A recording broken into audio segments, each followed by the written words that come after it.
आज supreme court में CJI Chandrachud का आखिरी दिन था। उम्मीद की जा रही थी कि कम से कम आज के दिन सीजेआई चंद्रचूड़ कुछ ऐसा नहीं करेंगे कि बवाल खड़ा हो, लेकिन हुआ वही जिसका डर सता रहा था। आपको बता दें, सीजेआई चंद्रचूड़ ने पहले तो कह दिया कि इस केस को तो मैं निपटाऊंगा, मगर निपटाना तो दूर की बात है, सीजेआई चंद्रचूड़ ने उस केस को टच तक नहीं किया। इतना ही नहीं, सीजेआई चंद्रचूड़ ने आज सुप्रीम कोर्ट में अपने आखिरी फैसले में ऐसी गुगली फेंकी है कि फजियत हो रही है। तो सुप्रीम कोर्ट में कैसे सीजेआई चंद्रचूड़ अपने ही बयान से भाग खड़े हुए, आपको बताएंगे, लेकिन उसके पहले आज सुप्रीम कोर्ट में क्या हुआ है फटाफट से बता देते हैं। तो जैसा कि आप जानते हैं कि आज सीजेआई चंद्रचूड़ ने एक तरीके से अपना आखिरी फैसला सुनाया और इस आखिरी फैसले में भी वो खेल गए हैं। सीजेआई चंद्रचूड़ ने अपना ऐतिहासिक फैसला सुनाते हुए कहा कि अलीगढ़ मुस्लिम यूनिवर्सिटी का जो अल्पसंख्यक दर्जा है वो बरकरार रहेगा, लेकिन इसको लेकर भी पेच फंस गया है। खबर आप देखिए जागरण की, इसमें लिखा हुआ है कि अलीगढ़ मुस्लिम यूनिवर्सिटी को अल्पसंख्यक दर्जा है या नहीं, 7 जजों की बेंच ने 4-3 के बहुमत से सुनाया है फैसला।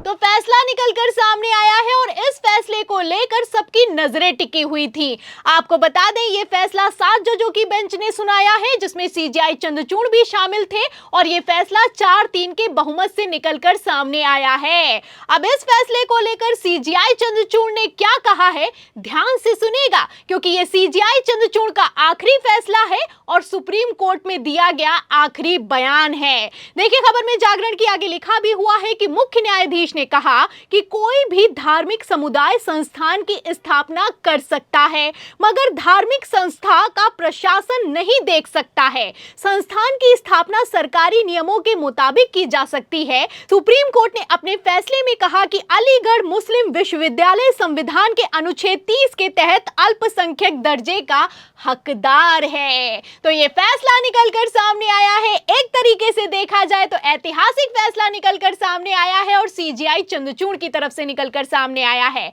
आपको बता दें, सीजेआई चंद्रचूड़ की तरफ से कहा गया है कि जो अलीगढ़ मुस्लिम यूनिवर्सिटी है उसका अल्पसंख्यक दर्जा बरकरार रहेगा।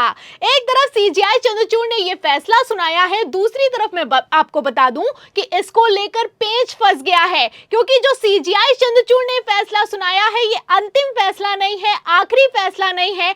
आगे अलीगढ़ मुस्लिम यूनिवर्सिटी का अल्पसंख्यक दर्जा बरकरार रहेगा या फिर कि नहीं रहेगा, इस पर 3 जजों की जो बेंच है उसको नियुक्त कर दिया गया है। अब इस नियुक्ति से आप समझ सकते हैं कि अपने आखिरी फैसले में भी कैसे सीजेआई चंद्रचूड़ खेल गए हैं, और ये कोई हवाई बात नहीं है। सुप्रीम कोर्ट में कितना तगड़ा खेला किया है सीजेआई चंद्रचूड़ ने अपने आखिरी दिन। देखिए, जागरण की खबर में आगे लिखा भी हुआ है, इसमें लिखा है कि सुप्रीम कोर्ट ने कहा कि एएमयू के अल्पसंख्यक दर्जे को लेकर 3 जजों की नई बेंच बनेगी। तो अगर ये अंतिम फैसला होता, आखिरी फैसला होता, तो 3 जजों की बेंच नहीं बनाई जाती। आगे सुनिए, खबर में लिखा है कि ये नई बेंच ही तय करेगी कि एएमयू का दर्जा क्या होगा। बेंच अल्पसंख्यक संस्थानों को लेकर मानदंड भी तय करेगी। तो बेंच नियुक्त कर दी गई है, और ये बेंच तब नियुक्त कर दी गई है जब सीजेआई चंद्रचूड़ ने अपना आखिरी फैसला सुनाया है। अब ऐसे में आप देख सकते हैं कि सीजेआई चंद्रचूड़ ने जाते जाते भी गुगली फेंक दी है,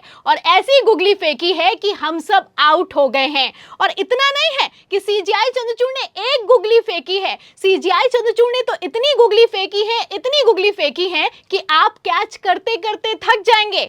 जैसा कि आप जानते हैं कि अगर जम्मू कश्मीर की बात की जाए तो आर्टिकल 370 हटा दिया गया है। अब यहां पर मांग की जा रही है कि पूर्ण राज्य का दर्जा जल्द से जल्द दिया जाए।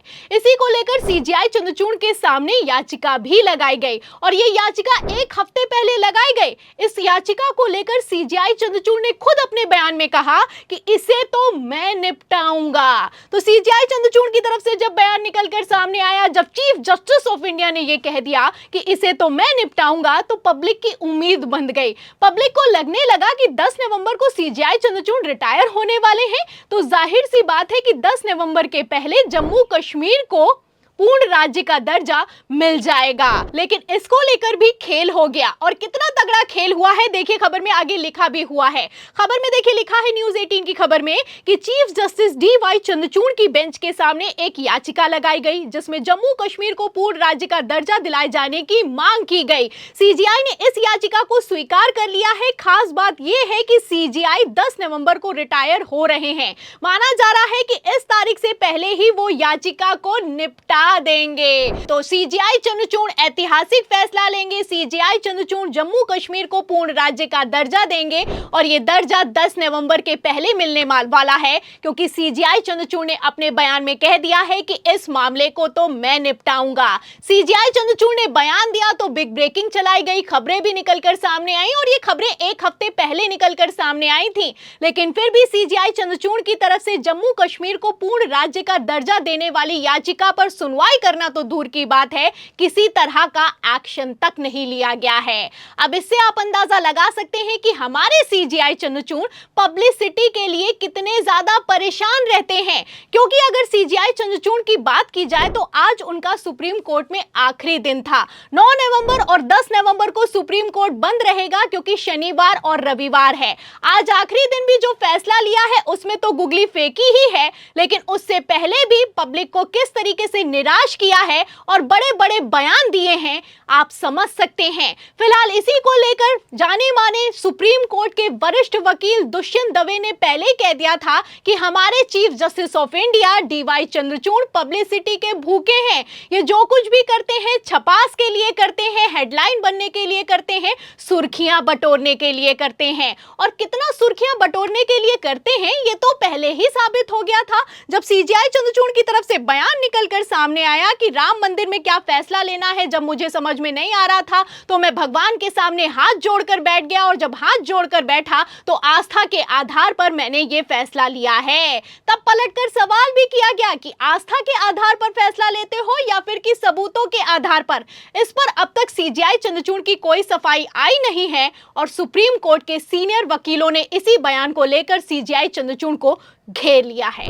ये अपने आप में एक फ्रॉडुलेंट जजमेंट हो गई। ये चंद्रचूड़ साहब कह रहे हैं, मैं नहीं कह रहा, उनके जबान से गलत काम किया, बल्कि उसकी पब्लिसिटी भी की, और जो उसकी कहानी का जो पटाक्षेप था ना, जो बचा हुआ था, वो चंद्रचूड़ साहब ने खोल दिया कि हम में से किसी ने भी नहीं, किसी एक्सटर्नल फोर्स ने मेरे द्वारा वो जजमेंट लिखाई थी, और ये काम करके बता रहे हैं ही इज फीलिंग प्राउड।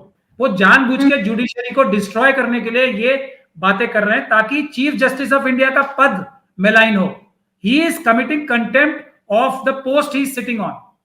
वो अपने पद की कंटेम्प्ट कर रहे हैं, अवमानना कर रहे हैं। उनके ऊपर अवमानना का मुकदमा चलना चाहिए, चीफ जस्टिस के अपने खुद के कोर्ट की अवमानना करने का। तो सुप्रीम कोर्ट के सीनियर वकील महमूद प्राचा का कहना है कि जिस तरीके से सीजीआई चंद्रचूड़ पब्लिसिटी के लिए बातें करते हैं और फैसले लेते हैं, ऐसे हालातों में तो उन पर अवमानना का केस चलना चाहिए, क्योंकि उन्होंने सुप्रीम कोर्ट को बदनाम किया है, और कितना बदनाम किया है ये किसी से छुपा हुआ नहीं है। तो फिलहाल सीजीआई चंद्रचूड़ तो रिटायर हो गए हैं। अब इस रिटायरमेंट के पहले आप सीजीआई चंद्रचूड़ के आखिरी फैसले को और जम्मू कश्मीर में कहने के बावजूद फैसला ना लेने को कैसे देखते हैं, सीजीआई चंद्रचूड़ के कार्यकाल को कैसे देखते हैं, हमें कमेंट बॉक्स में जरूर लिखें। वीडियो को ज्यादा से ज्यादा शेयर करें, हमारे चैनल को लाइक करें, सब्सक्राइब करें, ज्वाइन करें। फिर मिलते हैं अगली खबर के साथ, तब तक के लिए धन्यवाद।